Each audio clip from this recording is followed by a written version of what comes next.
What's going on, everyone? Welcome back to Panels on Pages. This is the podcast where we talk about comic books and all related media. My name is Dalibor, and if you are new here, please consider subscribing. If you are watching on YouTube, hit that like button for the YouTube algorithm. And we're going to get into today's topic, that being the concept of what if. As of this recording, there have been 2 episodes of Marvel's What If series. Both fantastic episodes. I would argue the second one a little bit better than the first one because I think there were some people that got to really flex some voice acting muscles. Jimon Hansu and Benicio del Toro in particular. I was just like, really? Wow.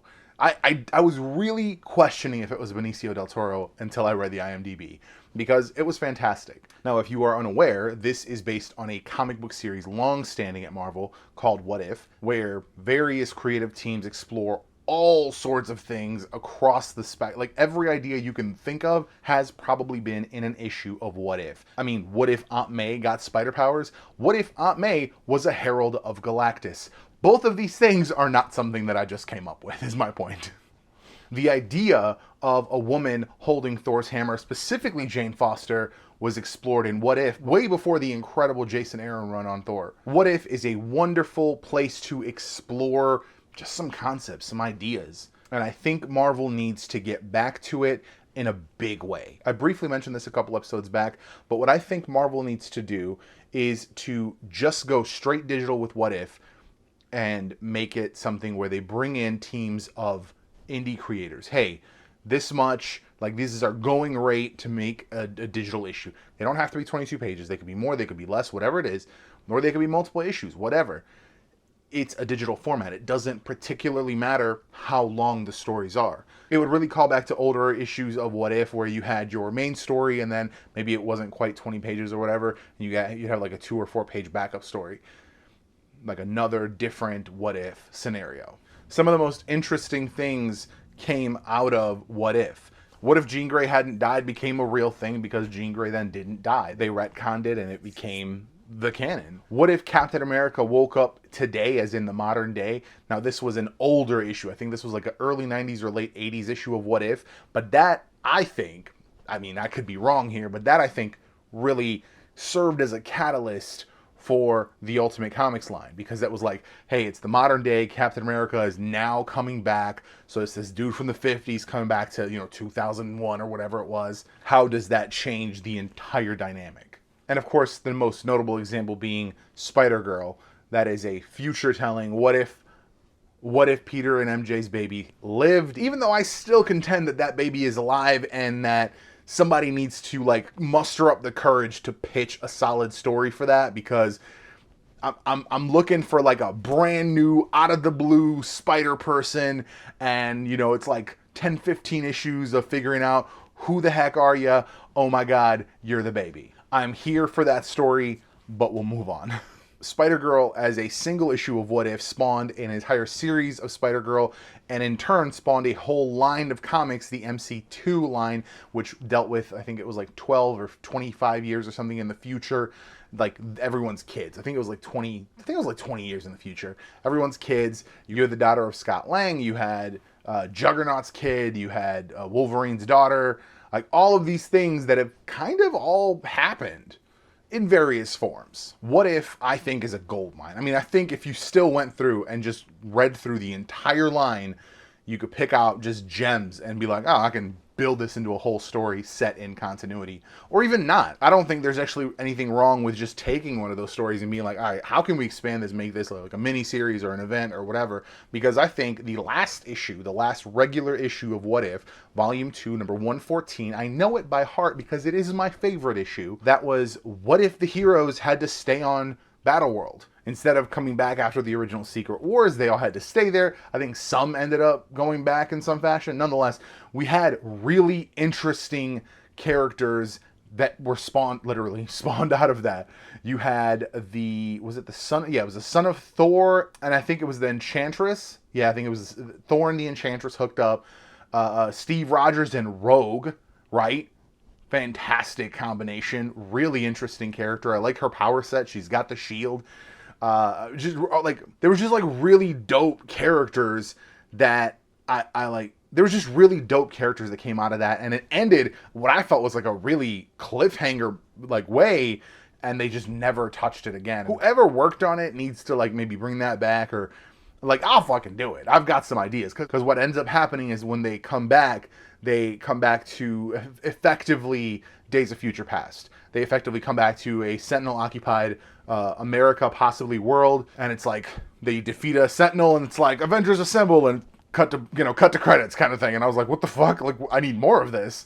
That's why it's like stuck in my head. I really, really, really want to have that as a whole series. And taking What If digital would allow Marvel to just be like, hey, digital first, another reason to subscribe to Marvel Unlimited. It could be a Marvel Unlimited exclusive, which gives people a reason to subscribe. I mean, look, once I'm employed again, I'd be happy to subscribe if you gave me an ongoing What If series. And this is one of those things that you don't need cohesion. You don't need someone to come in and plan out 13 years of stuff. You can just have it run through. Or you can have sprinkles and then come through with an Exiles miniseries or regular series. Look, I just really liked Exiles. Exiles was my shit. And I really would like that series back. And because Exiles was kind of like What If, but with a plot, like with a narrative direction. I think that could kind of be conjoined. I think you could have a conjoining of those two concepts. See, like, I could pitch this, but no one would fucking take me seriously. That's the problem. This is why I'm doing it on podcasts. This is why I'm doing it online. If someone sees this and sees my vision here, go for it. Fucking go for it. I'm trying to put out my comic first. Maybe once I do that, maybe Marvel will be like, hey, we heard about you. Who knows? We'll see. One day. Whatever. My point is, I think that there is an untapped potential there, because really in all of comics, the like what if plays out really well. I mean, even currently in Image, they just finished, what was it, Skybound X, which effectively was like, yeah, remember that joke thing that we did at the end of The Walking Dead, where it was like, oh, it was aliens, which was definitely not meant to be like the actual ending, but it was like the alternate ending to The Walking Dead turned into a mini series where fucking Rick is waving around a damn lightsaber, like there's a robot Michonne, and it's a crazy fucking miniseries, just insane. But it came out of like an alternate what if ending. Like the potential is so huge for the what if concept. In DC, it's been handled like a little bit weird, because the Elseworld stories, like proper Elseworlds, were like one shots for the most part. You had once in a while, you had like a two, I think there's a few 4-issue Elseworlds, but for the most part, it's been singles, like prestige format singles, or like 2 series. I actually think there's one of my favorite Elseworld stories is the Batman Book of the Dead. Batman Book of the Dead is a very interesting thing. You just read it. I can't even like talk about it without giving it away, because right out the gate, I just want to be like, this is what happened, and which gives away the whole kind of like background plot. Nonetheless, I started writing a follow-up to that because I thought it was really interesting, and I was like, well, now we have this like groundwork laid, and Batman is like a whole different character at the end of this storyline. How do we proceed with that? Like, how do we go forward with that knowledge? So that's my point here, is we have, like, everyone comes up with, oh, what if this happened? What if that happened? Like, everyone's headcanon effectively could be explored. Whatever your headcanon is about Captain America or Wolverine or whoever the hell, that could be written. That could be a thing that could be written. I mean, Marvel's even kind of doing that in print now. X-Men Legends is basically like, I had one more story. Like, let me just finish this thing off. They put out 2 issues to confirm what we had all kind of agreed upon. We as a community of fans, of X-Men fans, had all kind of agreed that Adam X was the third Summers brother, up until Vulcan was added. But we all just kind of agreed on that. But they just like finalized it. But my point is, there are so many little things that, like, how did this happen? Where were you? You know what I mean? Like, why was this person missing? Little things like, just like tiny things like that. And you could do like the hidden years or the hidden moments of the Marvel Universe. That could be a thing. I mean, like, there is potential. There is like untapped material out there. And I think there's a lot of possibility there because you could like cultivate a whole new line of creators for yourself. I mean, like if they were like, hey, open casting, like open call, like send us a pitch for What If, and we'll see if it's good enough, and you might be able to write it. I could come up with 5 on the spot. Like I could come up with 5 to send within 10 minutes. I could have them written by the end of the day. Like it's one of those things that I would love to. Just if it was just like a one-time opportunity, I would love to. I cannot even explain how much. Like I have some thoughts on like Avengers shit. I have some thoughts on some Wolverine shit. I have some X-Men, like lots of X-Men shit. Like my point is, I could do it real quick. Now to touch the MCU What If series for a moment specifically, I think there is a whole lot of headcanon happening. I think there are a lot of people kind of trying to like fit it in. I think there are a lot of people trying to like rail against it in some ways, which I thought was interesting. People like didn't like the fact that the first episode like mimicked First Avenger so much. I'm like, that was the point. The point was that it was going to mimic the First Avenger. Like that was the whole thing. And I think they like long sold a Doctor Strange cameo, because there's a moment in the trailer that where Captain Carter like is talking to Strange or interacts with Strange, and I was, or maybe it was just really well edited, but what it looked like to me was that Strange at some point is going to interact with Captain Carter, and we're going to have a really, like, what I think this could turn into, and I would cry. I would legitimately cry out of excitement. This could turn into an Exiles thing. They could create an Exiles animated series, or, I mean, God, even a TV show would be just out of my mind awesome. But let's just say animated series, which I think just really gives the most like freedom as far as what you can do with it. It would be fantastic.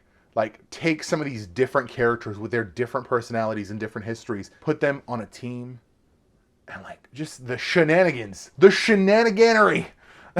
Like, man, that would be cool. So let's say, I mean, whatever happens, I'm here for it. I found that with WandaVision, the entire community was just like, rah, just headcanon, Mephisto, who's the bad guy, Reed Richards is going to appear. All of these predictions were made and everyone got disappointed.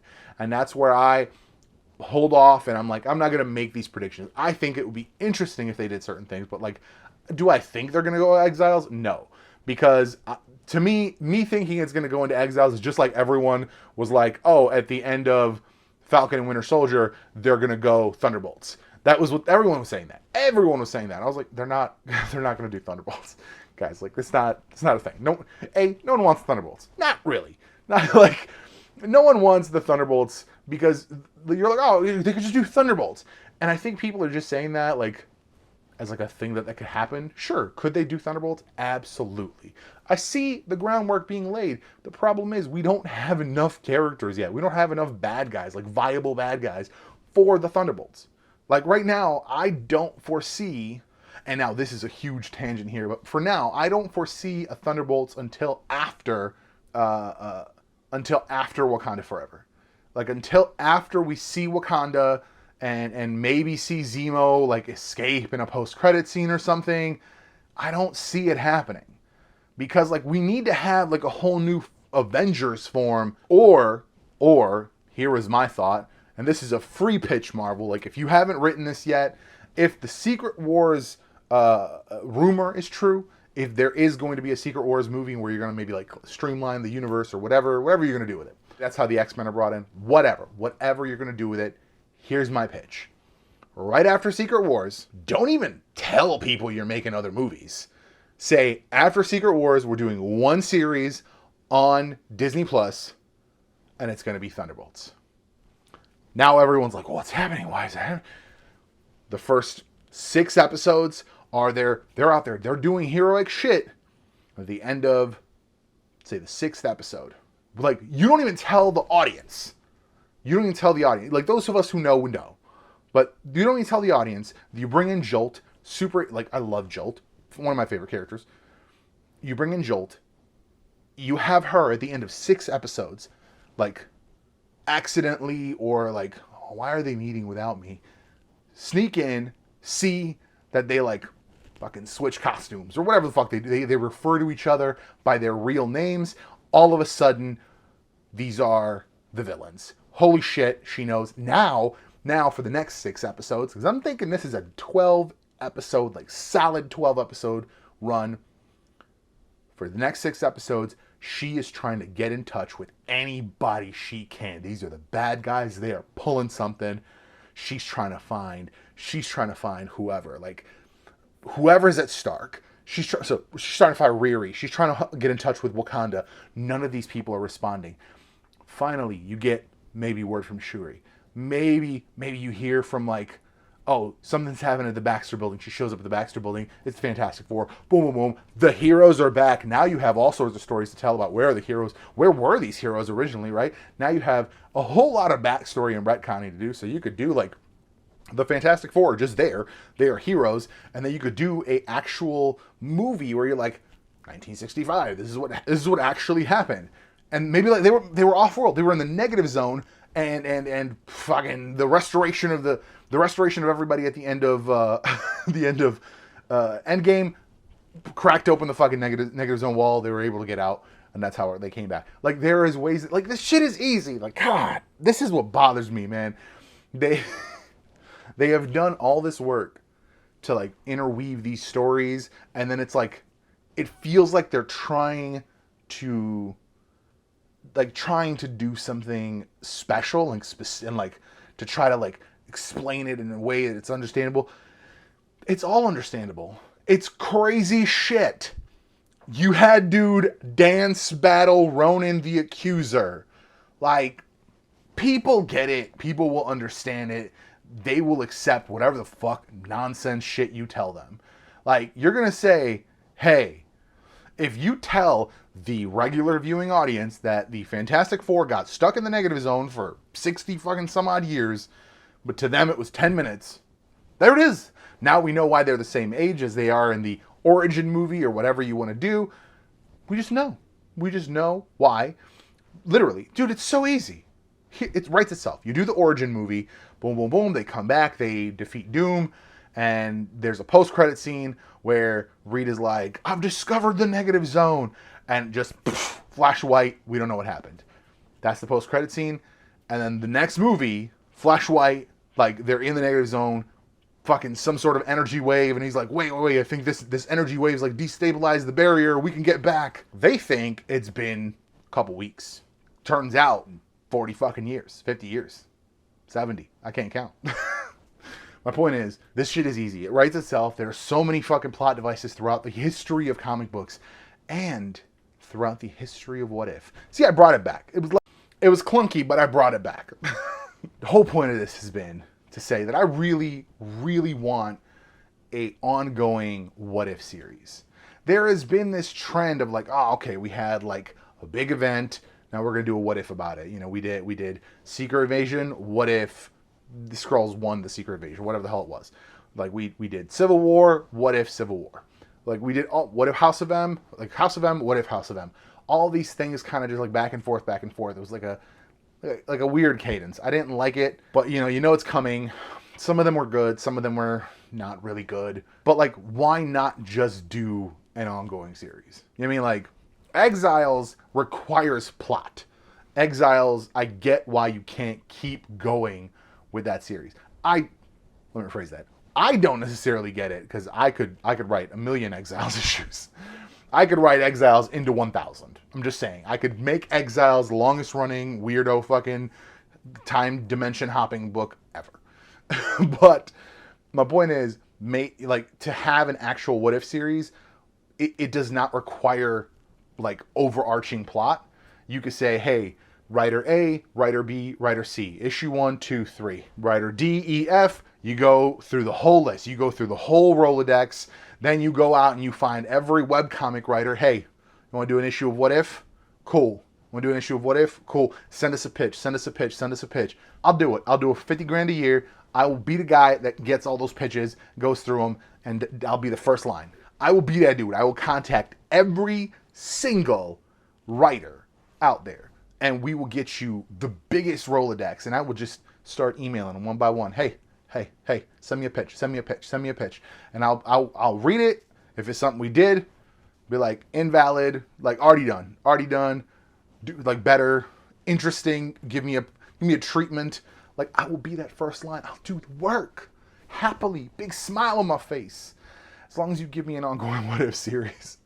Just really want to have something that explores that, because right now it feels like we have just these like, it's like event to event to event to event. I mean, like, it would be interesting to have something that is just stories. Like, I still contend that 1997 to like 1999 was the best era for comics. No massive events. It was after Onslaught, after Heroes Reborn. You just had some good stories, some interesting stories. Like, yeah, you had like the event, like it was like Avengers and Iron Man crossover, and they would have like a little thing. You had the Avengers, Fantastic Four, and Thunderbolts crossover, because like that shit was wild. Like, they found out about the Thunderbolts, blah blah blah. Everyone kind of had their own thing. Everyone was still in the same universe. You had things touching back and forth, but there was no massive event for a while, and it was kind of fucking nice. It really was. And then the X-Men books like started to ramp up events, and then like everyone just kind of got back to events, and I'm it's draining, really. Like, event series are draining.